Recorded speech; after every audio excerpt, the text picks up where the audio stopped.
안녕하세요. 저희 영화 감상을 토대로 제작사나 배급사의 주가 예측을 함께 해보는 서비스인 모스닥 발표를 시작하겠습니다. 네, 저희 목차로는 팀원 소개부터 이제 기획, 스택 소개, 시연 영상, 프론트엔드, 백엔드 코드 설명이 있을 거고요. 그리고 개발 타임라인과 전체 왜곡까지 할 건데, 이제 백엔드부터는 이제 같은 팀원인 현호님께서 발표를 이어주실 예정입니다. 네, 팀원 소개고요. 프론트로는 이제 저랑 혜린님, 지환님 작업을 하셨고, 이제 백에서 현호님, 진호님 하셨고, 지환님은 이제 백까지 함께 하셔서 풀스택으로 개발 참여하셨습니다. 디자인으로는 저희 외부에서 그 보경님이라고 디자이너분 한 분 섭외해서 같이 진행하였습니다.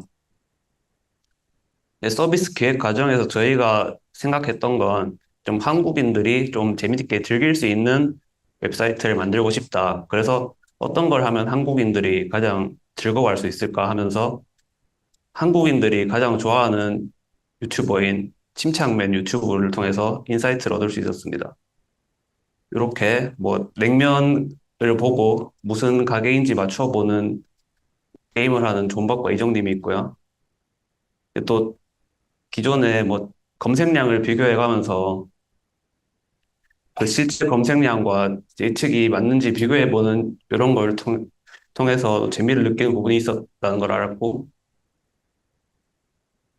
네, 라라랜드나 아이유도 아까 검색량처럼 뭐 비교를 하면서 이제 재밌게 즐기는 모습을 보면서 이제 기존의 정보를 토대로 실제 현상을 예측하는 데서 재미를 느낄 수 있다는 것을 알게 되었습니다. 이제 그래서 저희가 찾아본 소재는 영화였는데요. 이제 뭐 영화가 흥행을 하면 그에 따라서 주가가 오르고 내리고를 어느 정도 저희가 유출할 수 있는데 뭐 저희 지금 하추핑 같은 경우도 상당히 흥행을 하면서 쇼박스라는 배급사가 주가가 올라가는 모습을 확인할 수 있었습니다.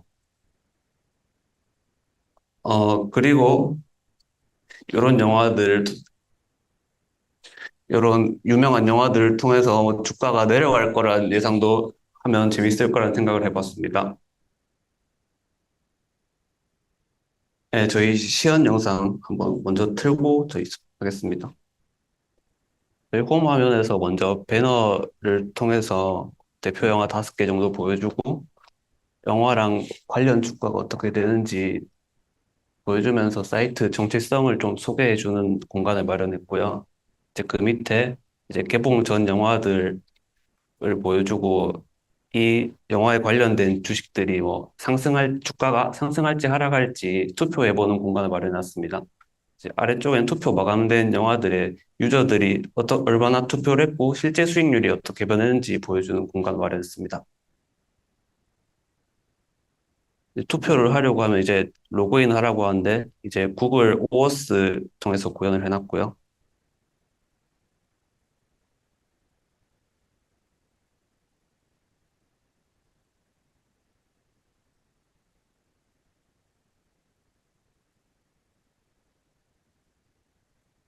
이제 로그인하면 이제 기존에 투표했던 영화들이 다른 유저들이 얼마나 투표했는지 비율과 투표했다는 표시가 뜨게 됩니다.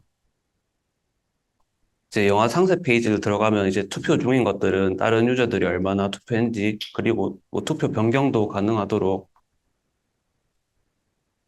구성을 해봤습니다.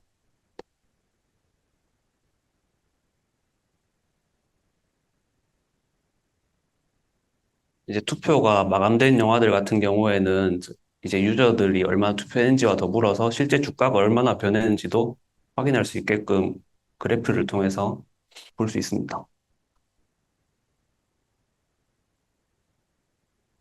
이제 마이 페이지 보시면 자기가 본인이 투표했던 영화들 볼 수 있고요. 투표를 하면 실시간 반영되는 것을 확인할 수 있습니다.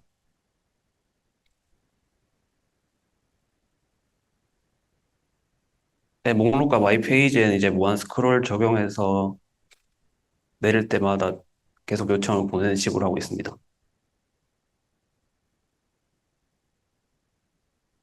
이제 영화 예측 같은 경우가 결과가 좀 늦게 나오다 보니까 실시간으로 좀 빠르게 재미를 느낄 수 있도록 퀴즈도 마련을 해놨어요. 이렇게 뭐 자기가 봤던 혹은 뭐 아는 영화들이 주가가 어떻게 변했는지 결과를 보여주는 퀴즈를 마련해놨습니다.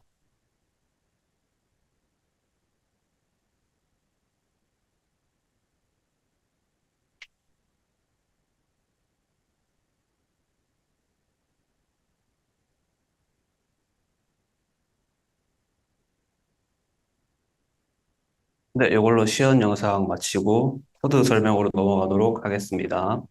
이제 기술 스택으로는 뭐 프론트에서 뭐 리액트 타입스크립트랑 뭐 탄스택 거리 스타일드 컴포넌트 주스탄드 이용했고 이제 데이터베이스에 네스트 JS 사용하고 타입 ORM 사용했고 포스트 GRE SQL도 사용했습니다. 뭐그 외에 여기 보시는 대로 다른 스택들도 확인해 주시면 되겠습니다. 이제 프론트 코드 설명할 건데요. 먼저 재사용성을 위해서 뭐 공통 컴포넌트를 사용하거나 뭐 이런 이렇게 엑시오스 인스턴스 그리고 뭐그 인터셉터를 해서 그 요청할 때마다 중복되는 코드 없이 일반적으로 요청되도록 작업을 해놨고요. 허스키, 프리티어 이용해서 그 서로 설정이 안 맞는 것들도 그냥 그 깃에서 애드 할 때마다 자동으로 프리티어 적용되도록 해놨습니다. 저희가 이번에 프론트 작업이 생각보다 없다 보니까 성능 최적화 관련해서 시도를 많이 해봤는데요. 다이나믹 로딩에서 처음에 SPA 특성상 리액트 코드가 처음에 로드가 한 번에 되면 성능을 좀 저하시킬 수가 있는데 이렇게 레이지 로딩을 적용해 놓고 하면 나중에 페이지에 대한 코드가 오면서 이제 성능을 좀 높일 수 있습니다. 근데 또 여기서 발생하는 문제가 다른 페이지로 넘어가는 순간에 다시 속도가 느려질 수 있다는 약간 조삼모사 같은 경우가 있는데 이럴 때 링크에 저희가 그 프리로딩을 해놔서 마우스를 올려놓으면 이제 그때 로드가 되도록 처리를 하는 사전 로딩 기법을 또 이용했습니다. 이제 그리고 그 빌드를 할 때 텍스트 압축을 하는 경우에 그 용량이 좀 많이 줄어들어서 성능을 높일 수 있는 부분이 있었고요.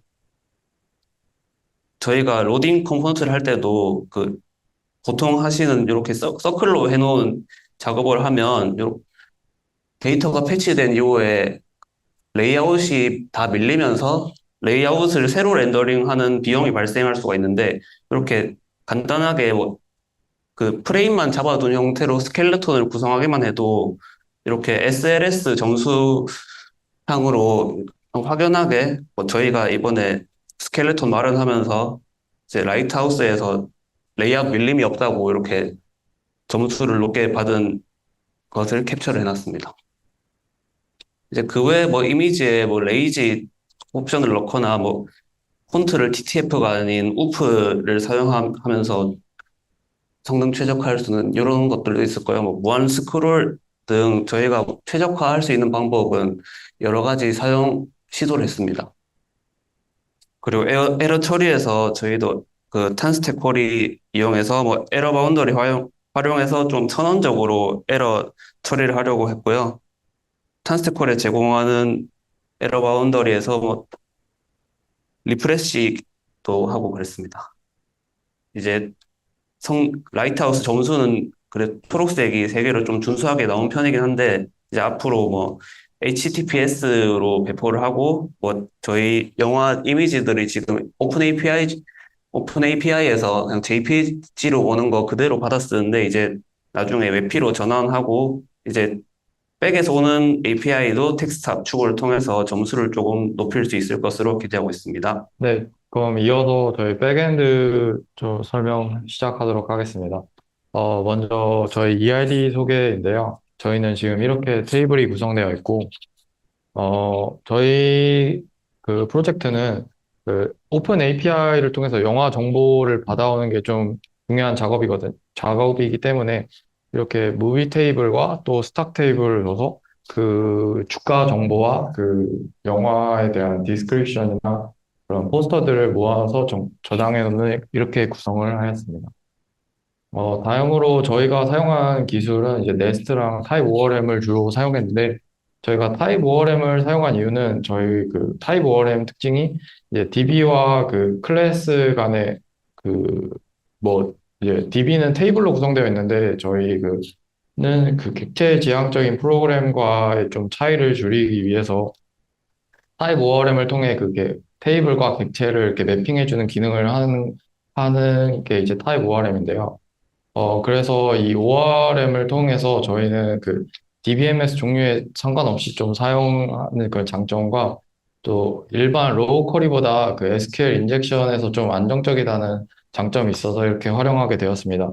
그리고 추가로 그 ORM에 여러 메소드들이 있는데요. 뭐 find나 뭐 find one, relation 이런 그런 메소드를 활용해서 좀 그 DB에서 저희 데이터를 사용할 때 좀 가독성이 좋고 그게 협업에 좀 장점이 있으며 이런 인젝션에서 좀 안정적이라는 장점 때문에 저희가 이렇게 타입 ORM을 선택하게 되었습니다. 다음으로 저희가 Nest.js를 통해 백엔드를 구성했는데요. 원래 처음에는 Node.js를 사용할 예정이었는데, 네스트를 도입한 이유는 익스프레스의 높은 자유도 때문에 유지 보수랑 기능 확장에 좀 불리함이 있다고 저희가 생각을 해서, 네스트의 경우에는 아키텍처적으로 좀 정리가 되어 있다 보니까, 여러 협업 과정에서 유지 보수랑 기능 확장에 유리하다고 생각해서 저희 Nest.js를 도입하기로 해야 했습니다. 그래서 Nest.js를 통해 그 또 CLI의 간단한 그런 커맨드로 모듈을 구성할 수 있다는 장점도 있어서 이렇게 네스트를 도입하게 되었습니다. 그 다음에 저희가 이제 데이터를 좀 정제하는 과정이 굉장히 중요했는데요. 일단 국내 주식 같은 경우에는 모두 뭐 키움증권 같은 뭐 이런 API를 사용하게 되면 유료로 데이터를 좀 받아와야 되는 문제가 있었습니다. 그래서 저희는 크롤링 라이브러리 중에 PYKRX라는 라이브러리가 있었는데 여기서 그 국내 데이터는 이쪽으로 수집하는 방향으로 진행했고요. 해외 주식은 야후 파이낸스 API를 통해서 그 무료로 받아올 수 있어서 이쪽으로 해외 그 배급사, 뭐 월트 디즈니 같은 배급사의 주식 정보를 받아왔습니다. 또한 이거 외에도 저희 그 KMDB랑 코비스랑 국내에 그 오픈 API가 있는데 이쪽에서 그 각각 포스터랑 그 배급 그 영화 정보들 그리고 뭐 그런 각종 영화 그 기록 뭐 오픈 데이트 이런 정보들을 받아와서 저희 자체 DB로 구성하였습니다. 개발 과정의 경우 저희 네스트의 특성에 따라서 저희 그 파이프, 가드, 인터셉터, 필터, 미들웨어로 분리해서 이렇게 개발을 진행했고요. 뭐 실제로 이 중에 뭐 가드 같은 경우에는 저희가 그 JWT 토큰 인증하는데 좀 되게 효율적으로 사용해서 되게 좋았던 기능이